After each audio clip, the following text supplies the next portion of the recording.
What is an audit?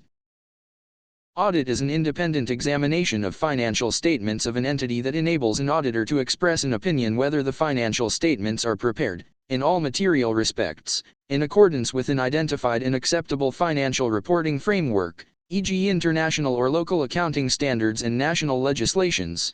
This view of audit is presented by ISA 200 Objective and General Principles Governing an Audit of Financial Statements. The phrases used, to express the auditor's opinion, means that the financial statements give a true and fair view or have been presented fairly in all material respects. True and fair presentation means that the financial statements are prepared and presented in accordance with the requirements of the applicable International Financial Reporting Standards, IFRS, and local pronouncements or legislations. What we can understand as the essential features of an audit from the above definition and explanation are as under. An auditor involves an examination of financial statements. The auditor is not responsible for the preparation of the financial statements. The end result of an audit is an opinion to assist the user of the financial statements.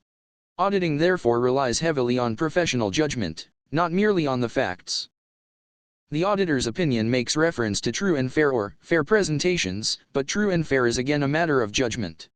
It is not precisely defined for the auditor. In order to make the user of the auditor's report able to feel confident in relying on such report, the auditor should be independent of the entity. Independent essentially means that the auditor has no significant personal interest in the entity. This allows an objective, professional view to be taken. You will note that this is a wide concept of an audit which can be applied to any entity, not just to limited companies. However, in this course, we are concerned primarily with audits of limited companies, often known as statutory or external audits. Any other audit applications will be clearly indicated for you in the text.